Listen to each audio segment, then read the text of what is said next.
Bien, buenos días, buenas tardes o noches, según corresponda. Me encuentro esta vez con la doctora María Edith Velázquez Hernández para hablar en torno a, como pueden ver ya en el título del video, en torno a los celos en la obra de Baruch Spinoza y concretamente en la ética demostrada según el orden geométrico. Lo que pretendemos hacer aquí es, bueno, no tenemos realmente nada predeterminado, pero un poco el esquema que habíamos planteado era hacer un diálogo en torno al papel de la imaginación en, sí, en la ética de Spinoza y cómo los celos son un afecto muy ilustrativo a este respecto, de hecho fundamental, en el que se puede ver el papel de la imaginación con una nitidez meridiana. Y pues sí, ese es el esquema en principio de esta cápsula videograbada. Entonces le voy a ceder la palabra ahora a la doctora para que comente al respecto lo que guste, ya que ella es una gran conocedora de la obra de Spinoza. Y pues, adelante. Bueno, pues muchas gracias a Jorge por invitarme a su canal.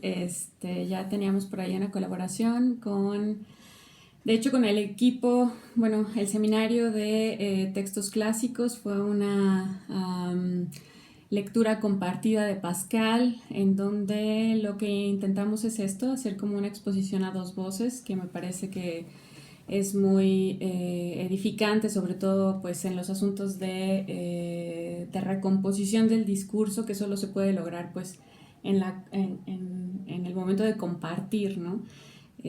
Pareceres. Me gustaría a mí mantener un tono un poco más informativo y más ligero respecto al tema que nos ocupa el día de hoy, porque bueno, Spinoza es uno de los autores que sin duda han creado interpretaciones, expectativas, bueno, y ahora parece que hay como una especie de renacimiento de los estudios espinocistas, en gran parte gracias al trabajo desde Althusser, pasando por los más contemporáneos como Gabriel Albiac, del que también hablábamos la sesión pasada,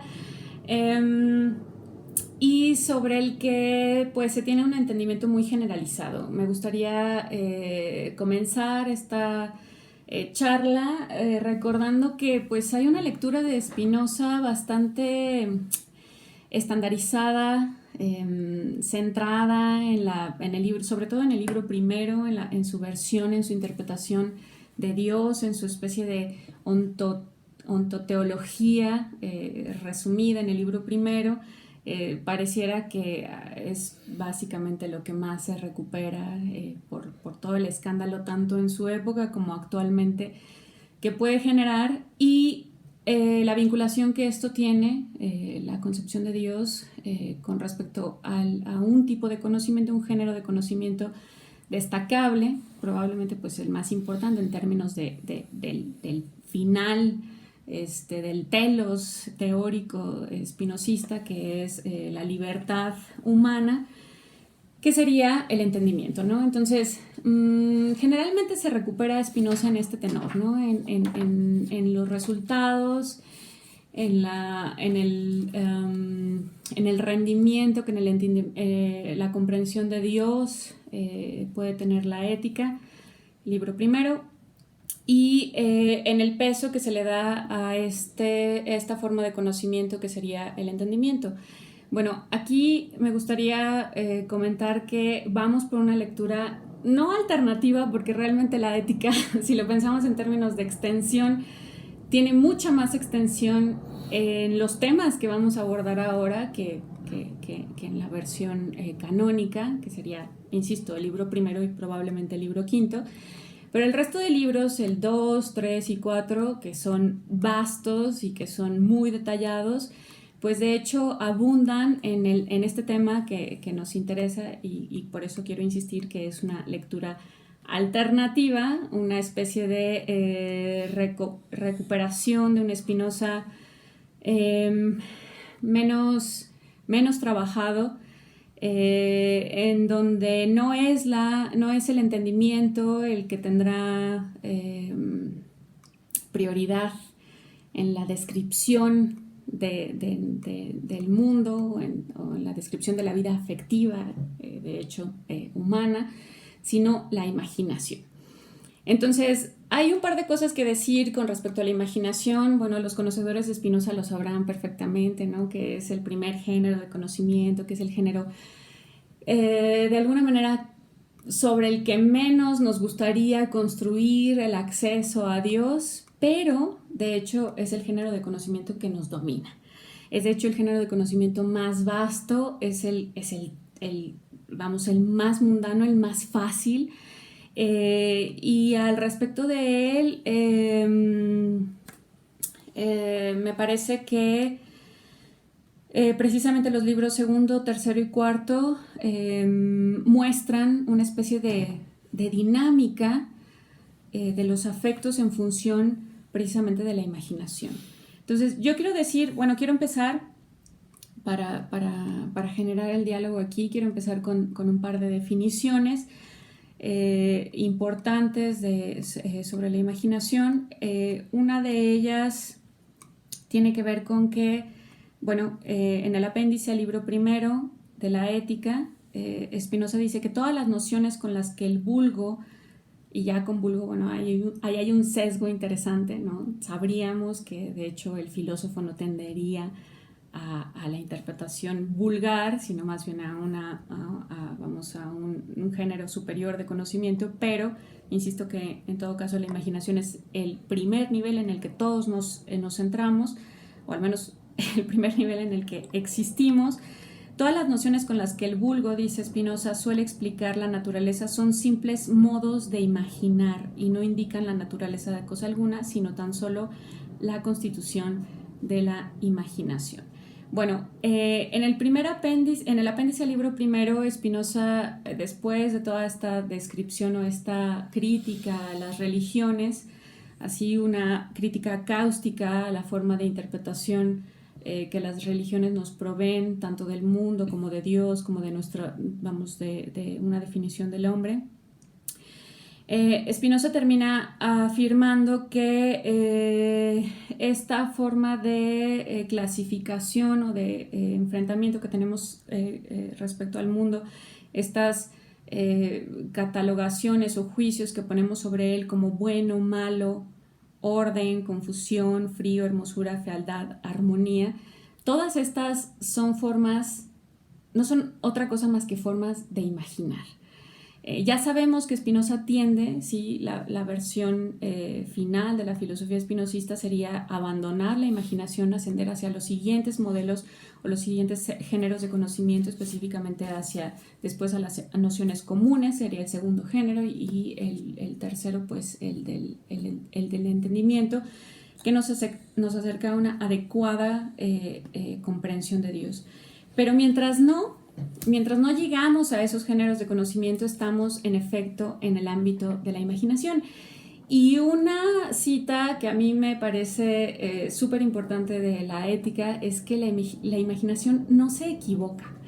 De hecho, no hay ningún error positivo en la imaginación, y no solamente esto, la mayoría de las nociones, como decía aquí la cita del apéndice, la mayoría de las nociones con las que juzgamos el mundo, de hecho, vienen de la imaginación. Las cantidades, las magnitudes, la división de la materia misma, o sea, la identificación de partes de la naturaleza, son formas de imaginar. Así de que, a pesar de que sea el primer género de conocimiento, me parece que la imaginación no ha tenido el tratamiento adecuado que podemos encontrar como, pues sí, capital precisamente en los libros intermedios de la Ética. Entonces me gustaría decir eso, que vamos a recuperar la parte que menos se revisa de la ética, que son los libros segundo, tercero y cuarto. Y para eso, bueno, eventualmente llegaremos al asunto de las afecciones y de la vinculación de las afecciones con la imaginación. No sé si aquí tengas tú algo que... Sí, bueno, subrayar quizás simplemente algo que ya comentábamos antes, pero que es que el verbo imaginar, imaginari, ¿no? En latín, es un término omnímodo dentro de la ética.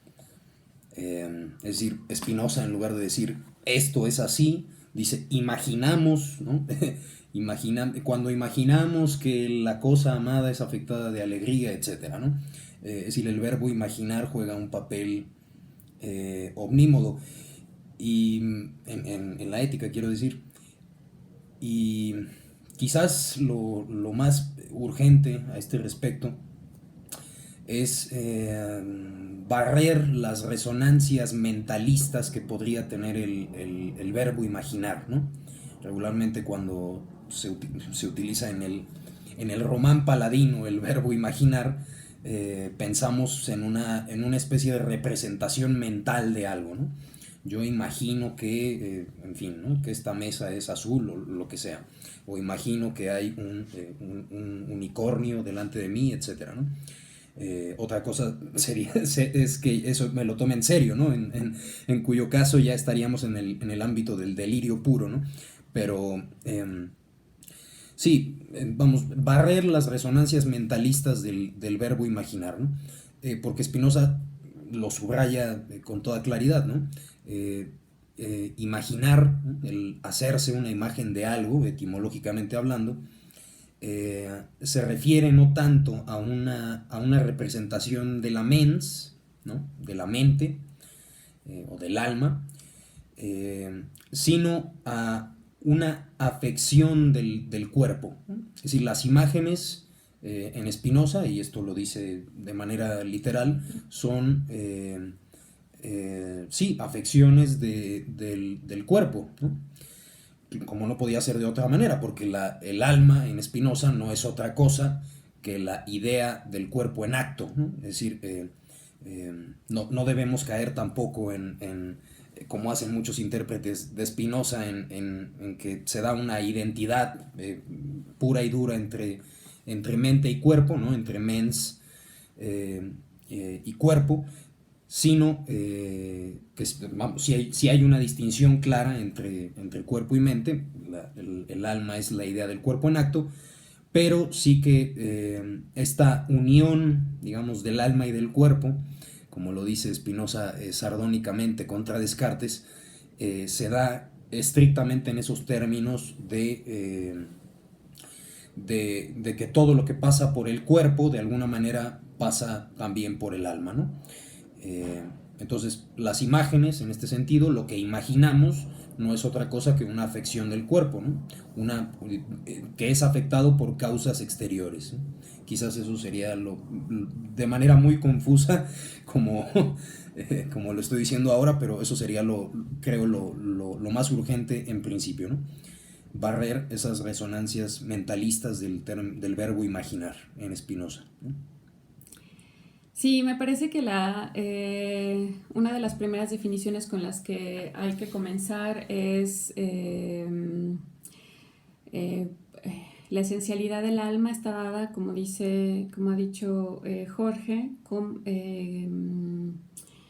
por una idea. El alma es una idea y es la idea de un objeto existente en acto. Esto sería referencia a la proposición 13 del libro segundo, ¿no? El objeto de la idea que constituye el alma humana es el cuerpo. Entonces, cuando ya tenemos este primer emplazamiento, hay que decir que nos encontramos en un mundo completamente diferente a cualquier interpretación psicologista o, decías tú, mentalista del tratamiento de la imaginación.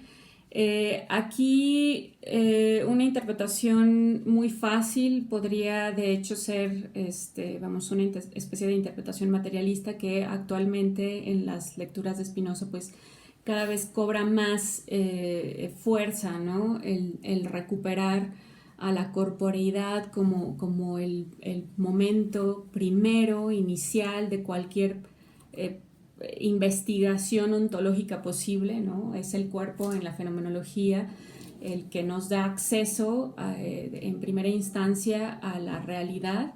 Bueno, en el caso de Spinoza, por esta definición se cumple esta supuesta unión, ha dicho Jorge de manera sardónica, ¿no? El término de unión de cuerpo y alma, diluyendo el problema metafísico que Descartes había dejado abierto. Y lo interesante de esto es que, en efecto, en los libros segundo, tercero y cuarto, lo que encontramos va a ser pues una descripción, en efecto, de cuerpos. Desde el libro segundo encontramos definiciones de qué es lo que sea un cuerpo, qué es lo que sean los individuos, qué es lo que es el cuerpo humano y cómo está constituido el cuerpo humano en función de esta como conjunción o unificación de cuerpos, ¿no? Algunas caracterizaciones que interesaría destacar en este caso, que aparecen en los axiomas del libro segundo, pues es que los cuerpos se distinguen en razón del movimiento y del reposo, que son determinados por otros cuerpos, al movimiento o al reposo. Hay una especie de explicación protocientífica del principio de inercia, ¿no? Ningún cuerpo permanece en reposo o en movimiento si no es porque otro lo ha determinado a permanecer en reposo o en movimiento. En esta explicación, bueno, encontramos una especie de descripción dinámica de los modos efectivos, ¿no? Las existencias efectivas, que en este caso, pues nuestro acceso claramente será las formas de corporeidad. Entonces, si por un lado tenemos la definición del alma como idea del cuerpo y después tenemos la definición de la imaginación como las afecciones del cuerpo, esto por varias proposiciones. Podemos referir la proposición 32 del libro tercero de la Ética en el Escolio, y además concatenamos esto con el hecho de que los afectos son modificaciones de los cuerpos por los que la potencia de obrar del cuerpo disminuye o aumenta. Pues lo que nos vamos a encontrar es con una descripción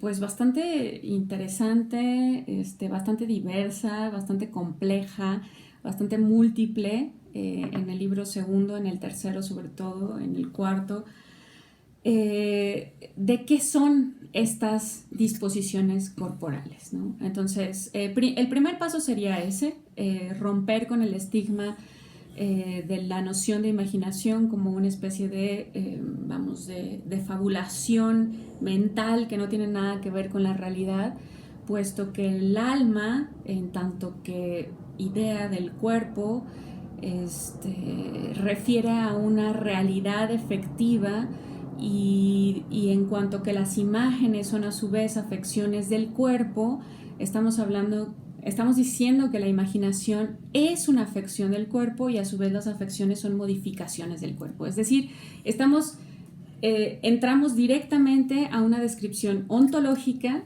¿sí?, de la realidad efectiva, como está hecha, conectada en sus múltiples e infinitas vinculaciones, pero desde el cuerpo, ¿no? Entonces, por eso yo decía que es una lectura que se revisa poco, siempre dando preeminencia a esta versión del intelecto, del acceso a las ideas adecuadas, del concepto de Dios. Bueno, el resto de la ética, eso está en el libro primero y en el libro quinto, pero el resto de la ética se trata, de hecho, de la descripción de cómo vivimos en la imaginación. Y cómo vivimos en la imaginación es vivir, en efecto, en los cuerpos. Otra vez, no es una versión mentalista, sino una disposición efectiva corpórea. Aquí no sé si... Bueno, quizás enfatizar simplemente que, bueno, algo que ya habías apuntado tú en lo que estabas diciendo, y es que el ámbito de la imaginación, que es en el que efectivamente todos irreparablemente campamos, no a nuestras anchas, sino bien coartados y compelidos, eh, ese ámbito no es juzgado por Spinoza de manera valorativa, ¿no? Es decir, no se hacen juicios axiológicos al respecto. Esto en la introducción al libro tercero queda perfectamente claro, ¿verdad? Con la fórmula esta de consideraré los afectos humanos simplemente como si se tratara de pautas, líneas y cuerpos en sentido geométrico, ¿no? Que esos ya no son cuerpos, ¿no? Al menos en los de la geometría euclidiana, ¿no? Pero sí, con el mismo rigor, el mismo desapasionamiento, considerar las cosas humanas, eh, y más humano que lo imaginario no hay, sí, con total desapego de cualquier clase de sátira, porque esto lo dice Spinoza, ¿no? Muchos de quienes escriben acerca de los comportamientos humanos parece que están compitiendo por a ver quién hace la sátira más descarnada de esa y condena con mayor moralidad los actos humanos, ¿no? Spinoza está muy lejos de esto. De manera que el término imaginación, no refiere a nada peyorativo. De hecho, Spinoza dice, en la imaginación no hay nada que sea falso, verdadero en cuanto tal, ¿no? Lo será con relación a un tercero, pero en cuanto tal, la imaginación no remite a error o falsedad algunos, ni a verdad alguna, ¿no? Simplemente es lo que es, diríamos.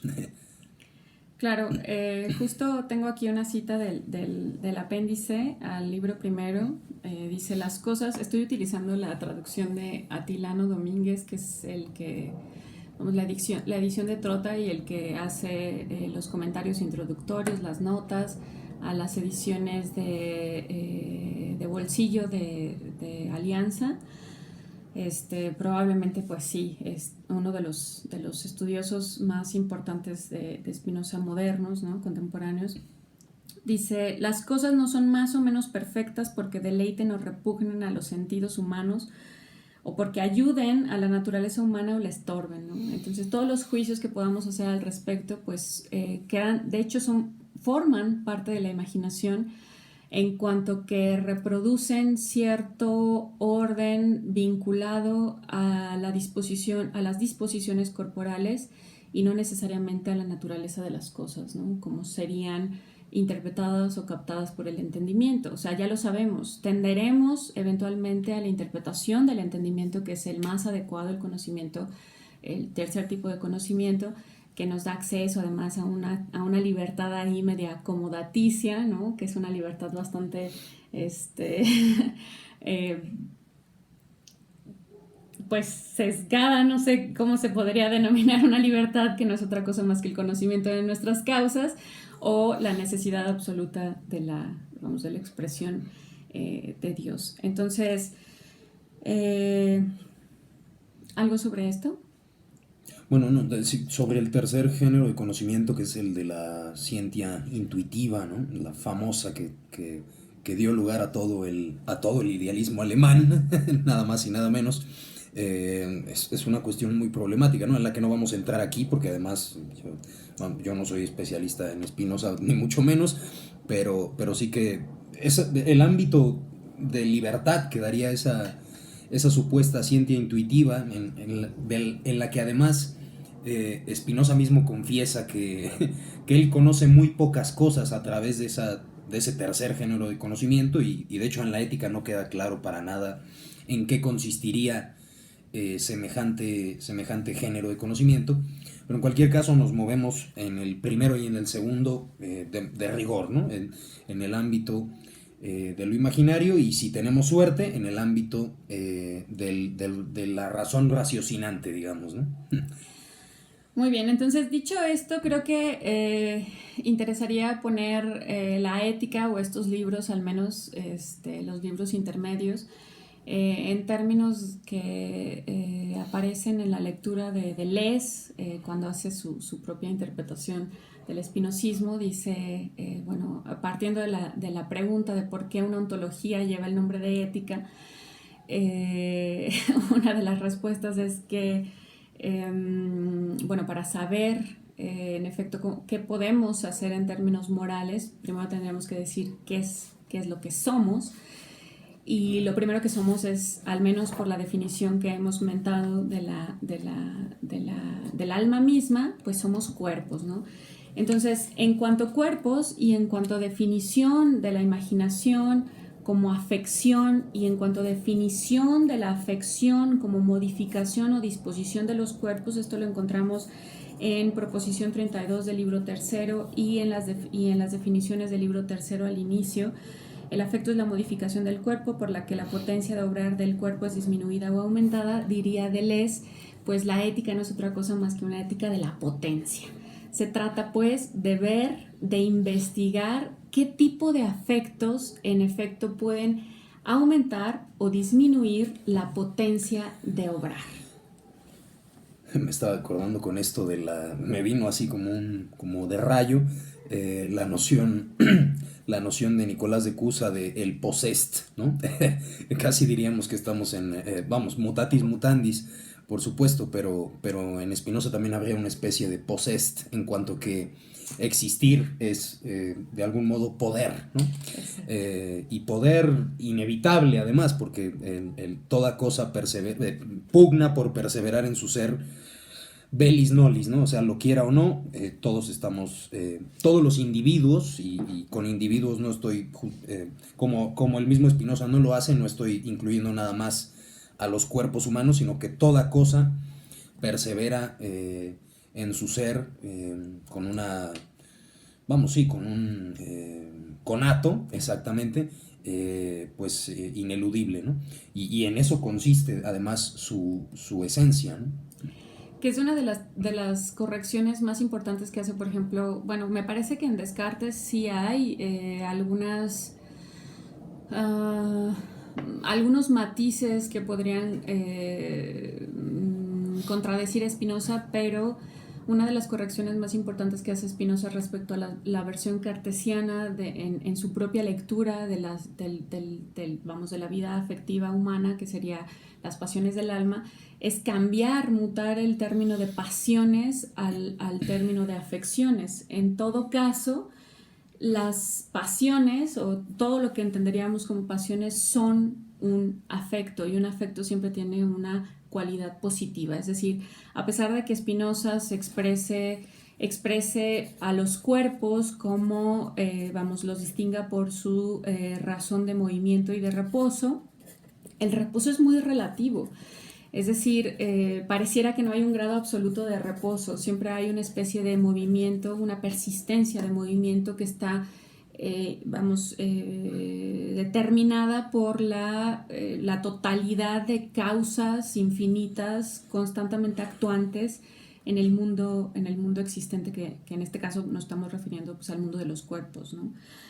Entonces, sí, en efecto, cualquier tipo de afección, aunque la denominemos pasión, aunque la denominemos, pues sí, un momento de padecimiento, tiene una persistencia de actividad de entrada, ¿no? Es lo que Jorge ha recordado con el término tan sobado también para los espinosistas contemporáneos, el de conato, ¿no? Bueno, regresando simplemente a lo que menté de Nicolás de Cusa, nada más para que quede claro, porque menté la noción esta del possessed, sin decir qué es, ¿no? En Nicolás de Cusa, es la hibridación de estos dos términos en latín, ¿no? Del posse, ¿no? El poder, y el est, del ser, ¿no? Este amalgamamiento de estos dos términos. Nicolás de Cusa lo aplica a Dios, ¿no? De algún modo también podemos aplicarlo al Dios de Spinoza, otra vez mutatis mutandis y con todas las cautelas que esto requiere, ¿no? Bueno, habría muchas cosas que decir aquí, ¿no? Por ejemplo, bueno, regresando a lo de que decías tú que no es muy habitual, ¿no? Hacer énfasis en el papel de la imaginación en la obra spinosiana.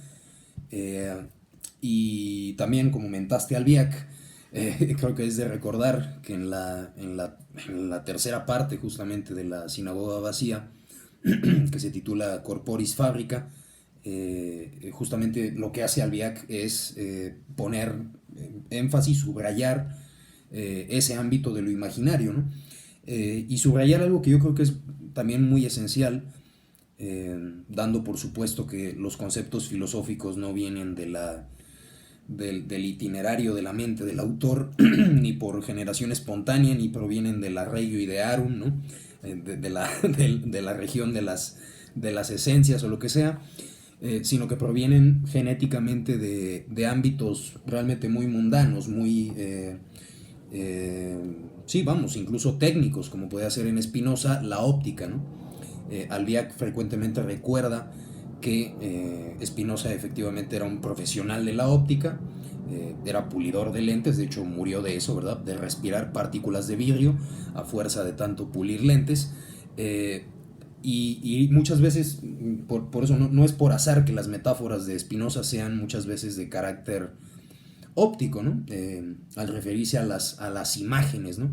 Aunque las imágenes, como dije, ¿no? En la ética están conceptuadas como afecciones del cuerpo, la metáfora óptica siempre es esencial por el tema de la distorsión, ¿no?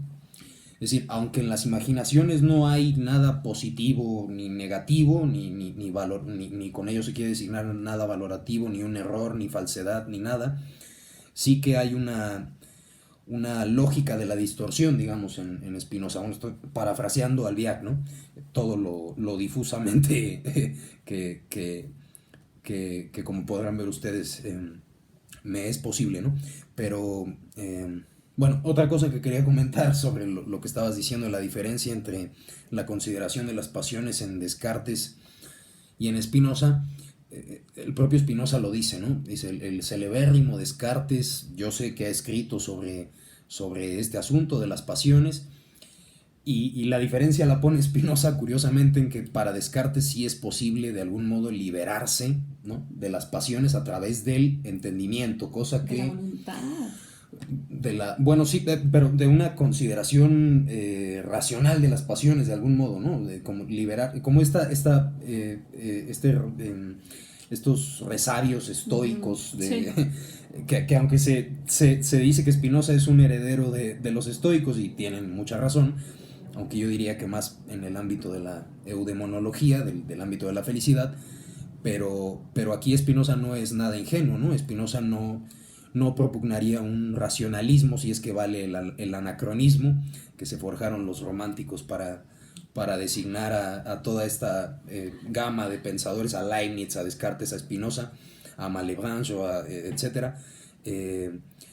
No sería un racionalista en este sentido, de que la razón no lo puede todo, y de hecho podemos decir que puede muy pocas cosas, en cuanto que estamos en el imperio casi absoluto de la imaginación, del cual no sería posible ingenuamente creer que podemos ser manunisos respecto de él, simplemente con el conocimiento de la verdad, ¿no? De hecho, el ejemplo que pone Spinoza es muy bonito, regresando a lo de las metáforas ópticas, ¿no? Lo de que si vemos el sol, podemos imaginar que dista de nosotros 10 pies, ¿no? Y dice Spinoza, bueno, aunque yo le dé a un hombre que cree, que imagina que el sol dista 10 pies de él, aunque yo le dé la distancia exacta, eso no va a anular su percepción, su imaginación de que el sol dista 10 pies. O sea, no importa si yo le doy ese conocimiento absolutamente cierto, indubitable y basado en razonamientos inconcusos, ¿no? Matemáticos. Eso, es decir, lo falso en este caso sí sería falsedad respecto a una verdad que sería inconcusa. Lo falso no desaparece al contacto con la verdad, ¿no? Más bien, el influjo que ejercen esas imaginaciones no desaparece simplemente porque tengamos la posesión de la verdad, ¿no? Es decir, tendría que trocarse en afecto ese mismo conocimiento para que surtiera un desplazamiento de la imaginación en cuestión, ¿no? Y es que tan determinados estamos a depender de la imaginación, es decir, tan ubicados estamos en el primer género de conocimiento que dice Spinoza en la proposición 26 del libro segundo. El alma, y así, o sea, con esta, vamos, con una, vamos, sin dejo a dudas o a interpretaciones, el alma no percibe ningún cuerpo exterior como existente en acto, sino por las ideas de las afecciones de su cuerpo, es decir, en cuanto que los imagina. Entonces, siempre que pensamos, por ejemplo, en el sol como una cosa corpórea externa a nosotros, necesariamente dependemos de la imaginación. La imaginación es lo que pone a los cuerpos, nos los pone como actualmente existentes. Que los comprendamos, y esto, vamos, abre la duda, la pregunta, la interpretación de entonces cómo es que entendemos las cosas cuando accedemos a ellas por la razón o por el entendimiento. El asunto es que de entrada sería no corpóreamente, no por la imaginación. ¿Cómo sea eso? La verdad es que, vamos, habría que preguntarle a los espinocistas una respuesta rápida, así, provisional podría ser que accedemos a ellos por las definiciones, por sus definiciones, pero esas definiciones no implican la presentación o no quiero utilizar esta palabra porque aunque sí aparece en la ética, la representación de los cuerpos como externos. Entonces, siempre que estamos en el ámbito, ¿sí?, de la corporeidad, entonces nos encontramos en el ámbito de la imaginación, y eso es, por más que podamos acceder a otro tipo de conocimiento, es nuestro primer estadio, ¿no? Y lo interesante que has dicho ahora, que es lo que creo que ya abre al tratamiento del tema Claro. del video, que era el de los celos, que este emplazamiento corpóreo, ¿sí?, la manera en que existimos en el mundo como cuerpos, como relaciones de cuerpos, que está dominado por la facultad de imaginar, implica afectos. Es decir, implica fluctuaciones del ánimo, diría Spinoza, ¿no? Es decir, nos presenta al mismo tiempo una disposición corporal, es decir, una relación, la relación que nuestro cuerpo tiene con respecto a otros cuerpos externos, como una sensibilidad, quiero decir, aunque quizá la interpretación aquí ya está un poco sesgada por la versión romántica del 18, una sensibilidad de este conocimiento. Es decir, o nos alegra o nos entristece, ¿no? Que sería, regresando un poco a la lectura de Deleuze, este ámbito de la imaginación, este ámbito de las afecciones, es una ética de la potencia. En cuanto que nos alegra o nos entristece o nos dispone de alguna manera a algún afecto anímico, alguna sensibilidad o alguna expresión de la vida moral, emotiva, humana, implica pues la vivencia más me parece pues la más esencial, ¿no?, de lo humano, que es el de los sentimientos. Entonces, si pensamos que un afecto es una modificación del cuerpo por el que la potencia de obrar se disminuye o aumenta, tendríamos que preguntarnos cómo es que todas estas imaginaciones, cómo es que todos estos vínculos con cuerpos externos o internos, en efecto son susceptibles de ser descritos como formas de tanto de obrar o de padecer. En el caso, bueno, esto remitiendo a las definiciones del libro tercero, obramos, dice Spinoza, cuando en nosotros o fuera de nosotros sucede algo de lo que somos causa adecuada, ¿no? Nosotros somos causa adecuada de algo que sucede afuera o externamente o internamente. Y padecemos cuando se sigue dentro o fuera de nosotros algo de lo que somos causa parcial.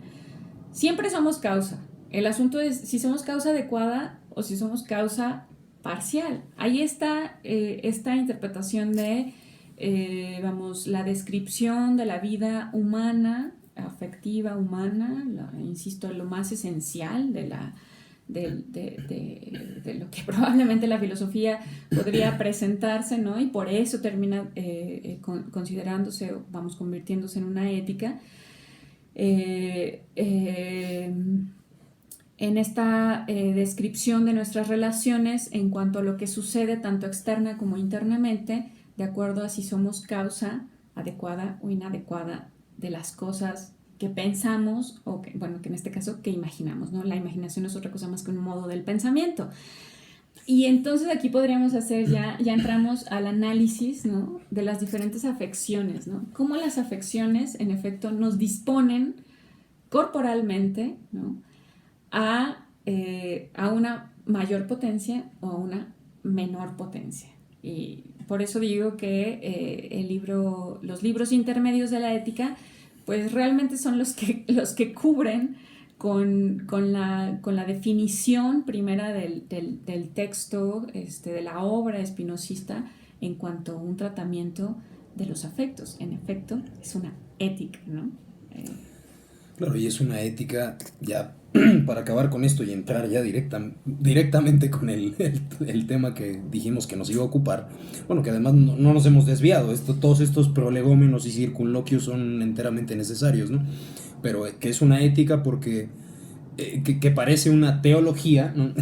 o una ontología, si queremos utilizar el neologismo de Clauberg, que es una ontología en la medida en que no hay más abordaje del comportamiento de los individuos que en una concepción materialista, avant la lettre, si queremos decirlo de esta manera, como es la de Spinoza, que su inserción en la infinita malla de determinaciones, en la red causal en la que todo individuo se mueve, ¿no?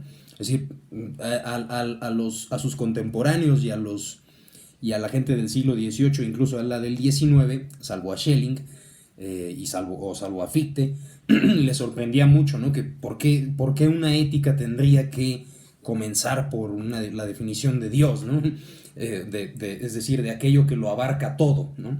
Si es que cabe semejante fórmula, ¿no? Lo que lo abarca todo, imagínense ustedes, ¿no? Pero pues sencillamente por esta razón, porque ¿cómo vamos a abordar el comportamiento de los individuos si no es en aquello, si no es en función de aquello en lo cual los individuos se mueven como piezas que no son, digo los individuos humanos, ¿no? En este caso, pero todos los individuos, sin excepción, es decir, el hombre en este caso no es una anomalía con las resonancias negrinianas que tiene este término, no es una anomalía salvaje, sino que es algo que obedece las pautas determinativas, lo mismo que una piedra, lo mismo que un ángel, ¿verdad? Aunque en el universo spinoziano no haya ángeles, pero lo mismo que una idea, lo mismo que lo que sea, ¿no? Que una lente o que una piedra, decíamos, ¿no? Bueno, ya entrando directamente ahora sí con los celos, y decíamos que eran un afecto, una afección muy ilustrativa de cómo opera la imaginación de manera imperativa, o sí, vamos, que el imperio de la imaginación es inescrutable o ineludible. Bueno, decíamos que los celos son un botón de muestra porque bueno, la manera en que Spinoza conceptúa los celos es a veces muy cruda, ¿no? Como el propio Gabriel Albiac nota a la edición de la traducción de Vidal Peña, que es la que yo utilizo. Aquí tenemos la de Atilano y la de Vidal Peña. Yo uso la de Atilano porque es la que está en PDF. La que podemos compartir. Claro, claro. Bueno, pero sí, vamos, decía que los celos son un botón de muestra de cómo la imaginación tiene un imperio absoluto sobre nosotros. Y lo decía sobre todo por la crudeza con la que Spinoza define los celos sexuales, aunque los celos, como los conceptúa Spinoza, no se refiere solamente a los celos, a los celos en términos de amor carnal, ¿no? Digamos. También, de hecho, en la proposición 35 del libro tercero, yo creo que no sería desperdicio si la leemos. Dice Spinoza: si alguien imagina que la cosa amada se une a otro con el mismo vínculo de amistad o con uno más estrecho que aquel por el que él solo la poseía, será afectado de odio hacia la cosa amada y envidiará a ese otro. Bueno, en este caso los celos son conceptuados como el odio por la cosa amada, sencillamente, ¿no? Es decir, una imaginación, y cabe recalcar aquí otra vez, en todas las proposiciones del libro tercero encontramos si alguien imagina que, ¿no?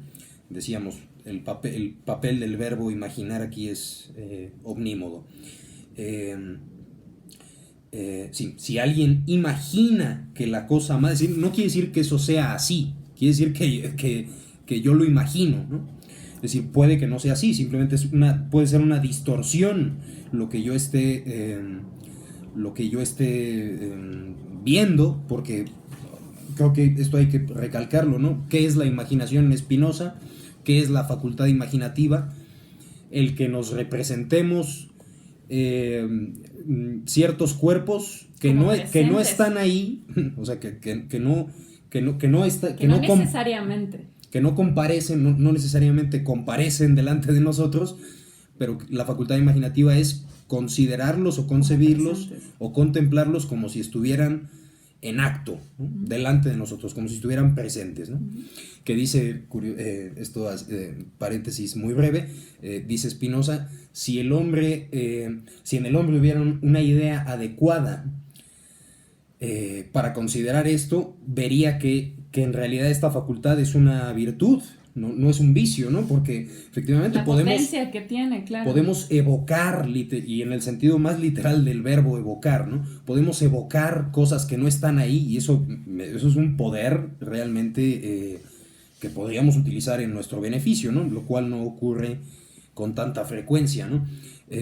Pero justamente dice Spinoza, si la facultad de imaginar fuera libre, que eso ya es mucho suponer, justamente porque no es libre, ocurren cosas como estas, ¿no? Es decir, se dan los celos, que es el odio hacia la cosa amada, porque la imaginamos unida en vínculo con otro, ¿no? A quien envidiaremos, ¿no? Es decir, en este sentido los celos son una fluctuación del ánimo, dice Spinoza, ¿no? Porque se da este amor-odio del que siempre se habla, aunque sin el fundamento de por qué esto es así, y Spinoza sabe perfectamente por qué esto es así. Sí, se da esta situación de amor-odio hacia la cosa amada, ¿no? Justamente porque alguien más está gozando de lo que antes yo solo gozaba, pero vuelvo a repetir, estrictamente en el ámbito de la imaginación, ¿no? Es decir, puede que esto no sea así, puede que yo imagine que la cosa amada se une a otro en un vínculo de amistad igual o más estrecho que el vínculo que mantenía conmigo, y que esto no sea así, ¿no? Sencillamente que sean quimeras que yo me represento y que me llevan pues a las locuras que Lucrecio describe en el De Rerum Natura respecto a las locuras de la Venus vagabunda, ¿no?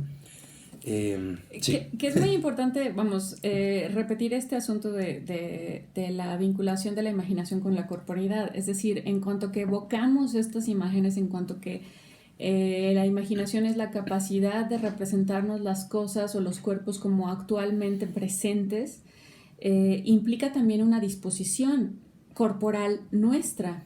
De manera que cualquier tipo de afección nos dispone corporalmente a cosas, como por ejemplo a la ira, a la reactividad, ¿no? A la violencia, no sé, al vituperio, cosas por el estilo,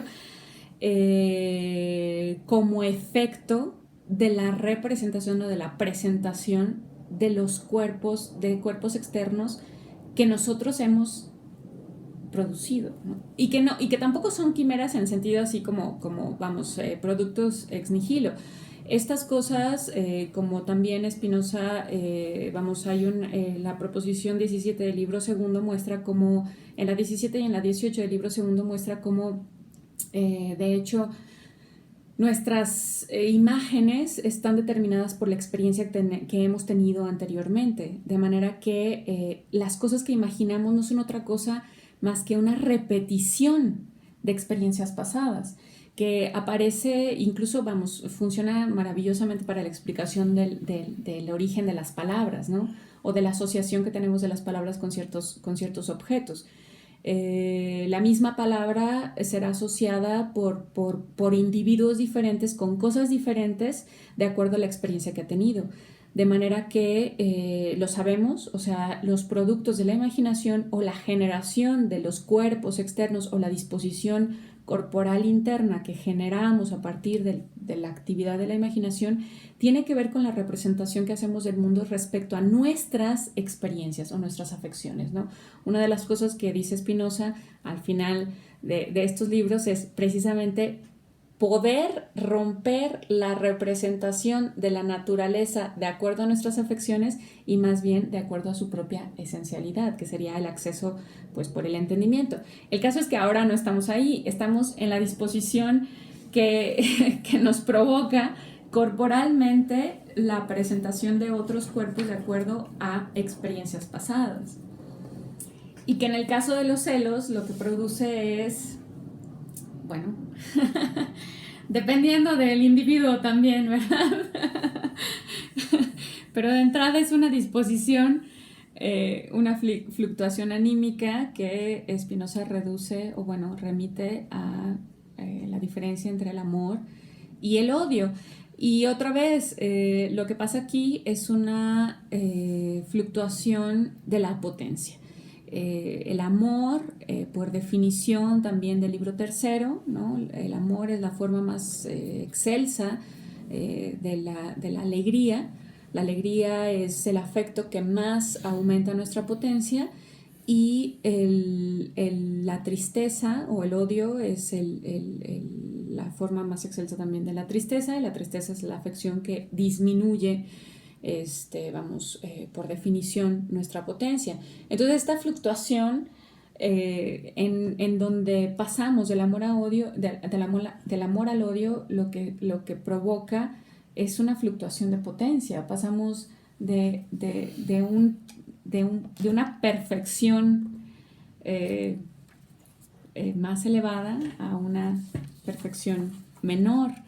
En la definición, yo sé que estoy utilizando términos que aún no hemos descrito, pero digamos rápidamente que la perfección en todas las cosas está presente en tanto que refiere a un mundo absolutamente causado, pero esta perfección puede aumentar o disminuir, igual que aumenta o disminuye la potencia del ánimo. Entonces, nuestra perfección en este caso fluctúa, ¿no? Y ahí me parece que hay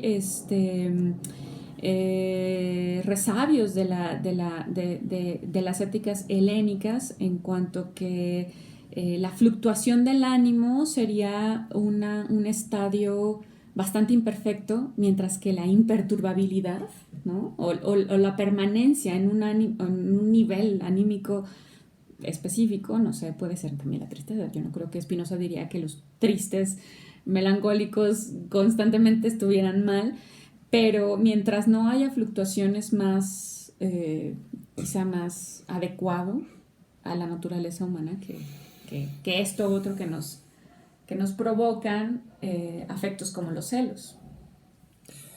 Sí, claro. Bueno, además porque las éticas helénicas, la ética, por ejemplo, de los estoicos, siempre se recalca, ¿no? Pero es la que tenemos más a mano, pero la de los epicúreos, en la que de hecho también en buena parte, a la que también en buena parte la ética de Spinoza le debe mucho, a la ética epicúrea. Yo diría que más a la epicúrea que a la estoica, aunque esto parece un poco heterodoxo de opinar, ¿no?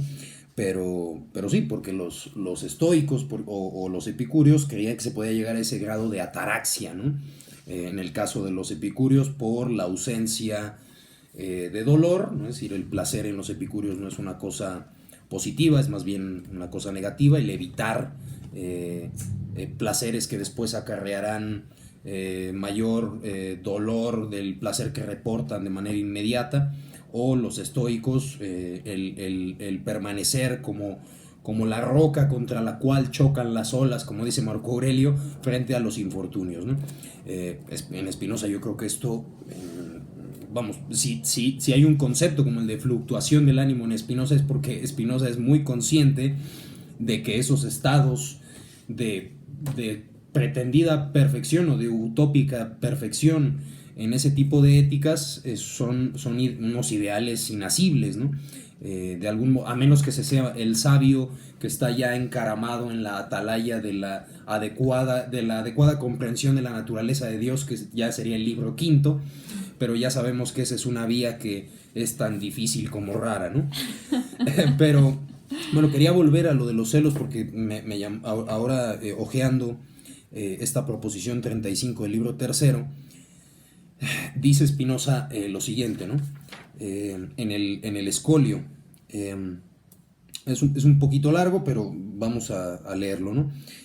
No lo vamos a leer todo, pero dice: ese odio hacia la cosa amada, vimos que los celos son el odio hacia la cosa amada unida a la imagen de un otro con quien se une en vínculo, o con quien yo imagino que se une en un vínculo más estrecho que conmigo. Ese odio hacia la cosa amada será mayor en proporción a la alegría con la que solía estar afectado el celoso por el amor recíproco que experimentaba hacia él la cosa amada, y también en proporción al afecto que experimentaba hacia aquel que imagina unido a la cosa amada, ¿no? Y dice: pues si lo odiaba, es decir, si odiaba a este con el cual imagino que se une la cosa amada, por eso mismo odiará a la cosa amada, por la proposición 24 de esta parte, es decir, de la parte tercera, ¿no? Porque la proposición 24 dice: si imaginamos que alguien afecta de alegría a una cosa que odiamos, seremos afectados también de odio hacia él. Si por el contrario imaginamos que afecta a esa cosa de tristeza, seremos afectados de amor hacia él. En este caso, pues efectivamente el celoso odia a la cosa amada porque odia a aquel, a aquel que la posee ahora, y lo envidia, ¿no? Y dice Spinoza: por eso mismo odiará a la cosa amada, ya que imagina que ésta afecta de alegría a lo que él odia, es decir, la cosa amada en este caso, ¿no? Y también porque se ve obligado, y esto yo creo que es también compelido, ¿no? Es decir, es inevitable, se ve obligado a unir la imagen de la cosa amada a la imagen de aquel que odia. Volvemos a lo mismo, ¿no? Al imperio que tiene la imaginación sobre nosotros, ¿no? Sobre nuestro cuerpo, en cuanto las afecciones no son más que modos dispositivos de disposición del cuerpo, ¿no? Bueno, quería llegar a esta parte que de hecho es lo que yo recordaba, como yo recordaba que Spinoza definía los celos, pero simplemente se refiere en este aspecto a los celos sexuales, a los celos del amor carnal. Y dice Spinoza: bueno, esta última razón, es decir, de lo que estábamos diciendo anteriormente, lo que es la frase que enseguida viene de lo que estábamos leyendo, Esta última razón se da generalmente en el amor hacia la hembra. En efecto, quien imagina que la mujer que ama se entrega a otro, no solamente se entristecerá por resultar reprimido su propio apetito, sino que también la aborrecerá porque se ve obligado a unir la imagen de la cosa amada a las partes pudendas y las excreciones de otro.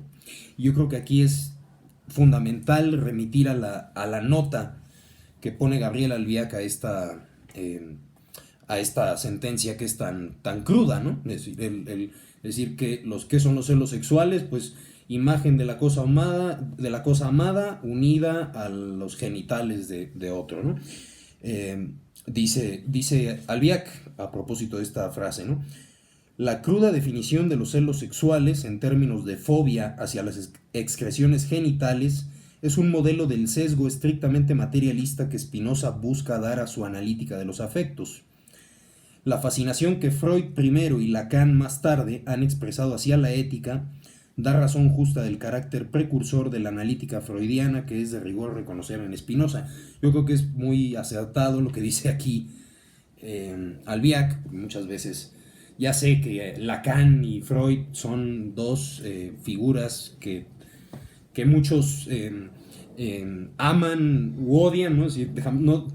Como se suele decir, no dejan a nadie indiferente, pero yo creo que esa crudeza con la que Spinoza... Provocan mucha fluctuación del ánimo. Exacto, sí, está en total, exactamente. Las figuras de Freud y Lacan nos tienen en fluctuación del ánimo constante, pero sí, la crudeza con la que Spinoza define los celos sexuales aquí, que a muchos les puede parecer incómoda y bueno, eso no importa, eso está en el ámbito de la pura imaginación, ¿verdad? Que no se equivoca en nada. que no hierra en cuanto tal, pero que de todas maneras las definiciones que está dando aquí Spinoza están dadas a través de la razón raciocinante, ¿no?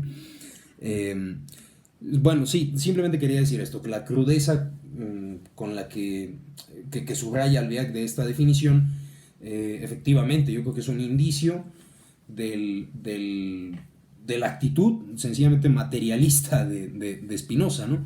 Con materialista me refiero estrictamente no al corpuscularismo de los atomistas, sino materialista en la medida en que niega sí, cualquier clase de complacencia respecto a los afectos humanos, ¿no? Y de condenación o lo que sea. Es decir, aquí, como dijo él, lo estoy tratando como si fuera cosa de líneas, pautas, cuerpos geométricos, etcétera, ¿no? Bueno, sí, eso simplemente el apunte, ¿no? Simplemente quería hacer este apunte, ¿no? Y leer la nota de Albiac, que digo que yo recordaba que esa era la estricta definición de los celos, pero ya vemos que es un tipo solamente de celos, ¿no? Puede darse celos entre dos amigos que tienen un vínculo muy estrecho y de repente el amigo, no sé, tiene una charla con otro y yo imagino que ya mantiene... Su vínculo es más fuerte que el que tiene conmigo. Que ya mantiene un vínculo. Exacto, sí. Entramos directamente a la fluctuación del ánimo. Muy bien. Pues no sé si quieras decir algo más o lo dejamos aquí. Sí, pues creo que ya para ir cerrando, creo que hay varias cosas que, recuperando lo que habías dicho hace un rato con respecto a este tipo de conocimiento, a este género de conocimiento que es la imaginación, que me gustaría insistir en el asunto de que a pesar de que es el primer género de conocimiento y que idealmente tendríamos que ascender hacia el segundo y eventualmente hacia el tercero, que nos llevará a la comprensión adecuada de Dios, etc. Y bueno, todas los beneficios que el primer género de conocimiento nos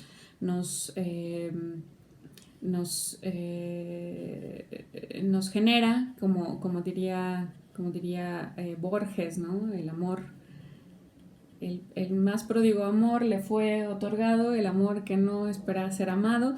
Bueno, mientras no lleguemos a este género y que, insisto, siendo el final de la filosofía espinosista y siendo, vamos,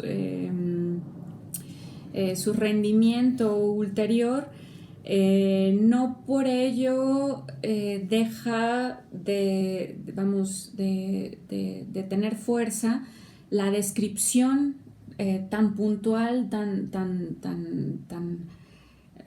detallada que hace Spinoza del mundo de la imaginación, del mundo de las afecciones, de la vida afectiva humana, precisamente en los términos en los que tú decías. Es decir, por un lado es ineludible porque ahí comenzamos, de entrada ahí estamos situados, ¿no? En el mundo.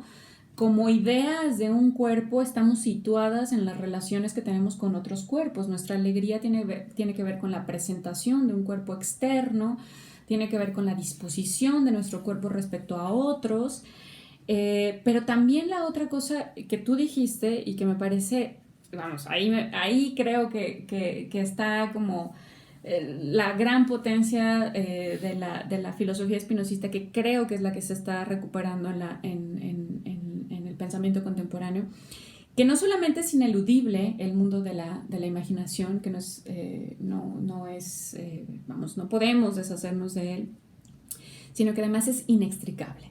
Así como, tú lo dijiste así, es inextricable, es decir, está en cuanto que hablamos de cuerpos que a su vez están vinculados con otros cuerpos, de individuos que están formados por múltiples cuerpos, ¿no? Estas son de las definiciones que aparecen en el libro segundo, en los axiomas, ¿no? Y en los lemas, axiomas, lemas y proposiciones siguientes. El cuerpo humano está creado, bueno, consiste de múltiples individuos. El cuerpo humano está afectado múltiplemente por diferentes individuos externos, y a su vez puede afectar a otros individuos o a otros cuerpos externamente de maneras diversas. Entramos en efecto a un ámbito insondable, en cuanto que la multiplicación de relaciones corpóreas en efecto se va al infinito, como sabemos que está constituida la descripción ontológica, racionalista en general, ¿no? Para mentar a Descartes, Spinoza y Leibniz. Es inextricable porque implica una composición múltiple de cuerpos que a su vez son múltiplemente afectados por cuerpos externos, y también de potencias internas en las que nosotros podemos de alguna manera disponer nuestro propio cuerpo, que esa sería la definición de la potencia del momento en el que obramos. Nosotros disponemos nuestro cuerpo, somos causa adecuada de nuestro cuerpo, de manera que en cuanto que no conocemos necesariamente, ¿no?, todas estas relaciones, todos estos vínculos, todos estos afectos, en cuanto que sí podemos llamar a la tristeza, al odio, a la felicidad, o lo que sea que nos provocan otros cuerpos, o con respecto a quienes nos relacionamos, respecto a las imágenes que ponemos en esta virtuosa facultad humana, en cuanto que no sabemos todos estos vínculos, se afirma que entonces no conocemos lo que puede un cuerpo, ¿no? Porque hay tanta vinculación, hay tantas relaciones, hay tantas potencias posibles, hay tantos padeceres posibles, que vamos, en esta investigación de las disposiciones de los vínculos corpóreos, pues Spinoza termina diciendo, ¿no? Y nos sorprende lo que puede un cuerpo, ¿no? De pronto el alma... el alma se admira de lo que puede el cuerpo. Exacto. Pone el ejemplo de los sonámbulos, ¿no? Claro, claro. Entonces, aunque es un conocimiento, es el primer tipo de conocimiento, aunque es el conocimiento ineludible, así como la base, además es un conocimiento inadecuado, es un conocimiento confuso. Es confuso precisamente porque está vinculado con una serie de relaciones corpóreas, así ad infinitum. Pero esa apertura, esa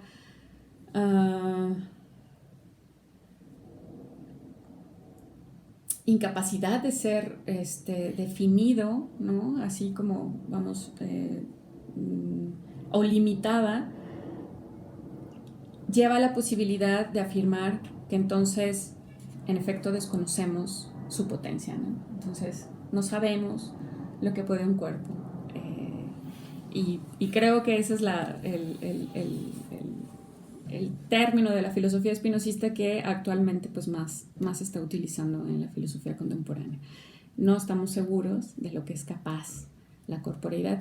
Igual en el caso, pues por supuesto, en cuanto hablamos del cuerpo, hablamos de la imaginación, ¿no? No sabemos que somos capaces de imaginar. Y me parece que eso es una apertura increíble con respecto a la potencia misma, en función de una comparación de la imaginación con respecto al entendimiento. Si el entendimiento puede captar la definición de Dios, bueno, el cuerpo podría de alguna manera tender también hacia un cierto tipo de infinitud, aunque ubicada en el ámbito de la corporeidad, ¿no? Esa es una... No hay mejor manera de concluir, en efecto, y que además con la cita espinociana que es tan bonita, esa, nadie sabe lo que puede un cuerpo. Yo creo que es magnífica esa conclusión, y en efecto me parece muy fértil esto que has apuntado ahora, de que si puede haber un ámbito de infinitud, por lo que se refiere al entendimiento, que es capaz de definir a Dios, ¿verdad? O de indefinirlo como causa sui, pues en el cuerpo lo mismo, ¿no? En esa misma, la fábrica, la corporis fábrica que esto remite al título de Vesalio, ¿no? De Andrea Vesalio. La fábrica, el cuerpo humano, en efecto, puede producir cosas que sí, que podía entender en efecto al infinito, ¿no? Que tan fácilmente podríamos referirla como si en verdad el cuerpo humano está asediado por una infinitud de causas externas, su potencia tendría que ser paralelamente infinita, ¿no? Para soportar la infinitud de causas. Claro. Yo sé que estoy aquí ya pisando terreno polémico con respecto a la vinculación de cosas con cosas, pero... Bueno, sí, bueno, más... al final, bueno, Spinoza sí afirma, ¿no? Que en la naturaleza no se da ninguna cosa cuya potencia no pueda ser superada por otra, ¿no? Y de alguna manera todos acabamos sucumbiendo, todos los individuos, ¿verdad? No solo los humanos, vuelvo a recalcar, terminamos sucumbiendo a las causas exteriores, ¿no? Terminamos siendo, no quisiera utilizar este término, pero sí, destruidos por las causas exteriores de uno u otro modo, ¿no? Incluso el suicida mismo no quiere su destrucción, ¿verdad? Es simplemente que sucumbe, es vencido por las causas exteriores, ¿no?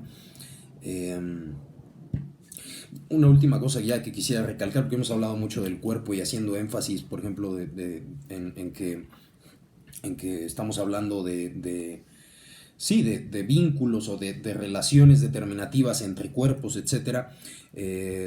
Simplemente apuntar algo que Vidal Peña en alguna parte, en alguna nota de la ética, no recuerdo ahora dónde, dice, y es que en efecto Spinoza habla de esta manera porque le interesa más barrer el prejuicio espiritualista que barrer el prejuicio corporeísta, ¿no? Que al final de cuentas serían lo mismo, serían la hipóstasis de una de las dimensiones, de uno de los atributos, ¿no? Privilegiar uno de los, el del pensamiento o el de la extensión, ¿no?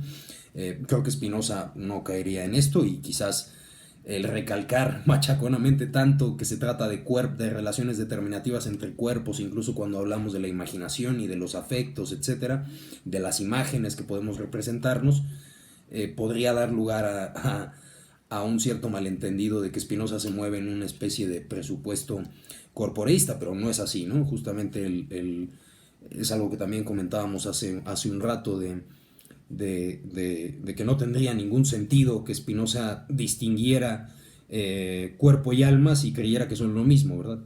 Justamente por eso la definición, aunque sea tan aparentemente paradójica, ¿no? El alma el alma es la idea del cuerpo en acto, sencillamente esto nos da la clave de que Spinoza no es un corporeísta, no lo reduce todo a cuerpo, ¿no? O a una mecánica de cuerpo, sino que sí que juega el alma o la mens, ¿no? Un papel pues fundamental, como el que hemos visto, como el de la imaginación, ¿no? Que se constata además, ya para decir lo último que digo, se constata además pues en el resumen de la filosofía espinosista, en el amor Dei Intellectualis, que no es solamente una comprensión intelectual de Dios, sino una afección sobre esa comprensión, es decir, un amor, ¿no? Y el amor, en cuanto a afección, es una disposición corporal que a su vez tendría que admitir un aumento de potencia del cuerpo humano. Entonces, es las dos cosas. Es el entendimiento y es la corporeidad, ¿no? Vale, creo que podemos dejarlo aquí, fue muy estimulante, quizás no cumplimos lo que prometimos, pero el diálogo fue muy estimulante, o quizás sí, ¿no? La verdad es que uno cuando habla, a veces se representa lo que está diciendo de una manera muy distinta. Se imagina de una manera muy distinta lo que está diciendo a como en verdad lo dijo, ¿no? Nuestras disposiciones corporales ahora son un poco confusas, podríamos decir. Pero bueno, pues muchas gracias y también gracias por visionar el video si es que llegaron hasta aquí, lo cual dudo, pero si lo hicieron, muchas gracias. Buenas noches.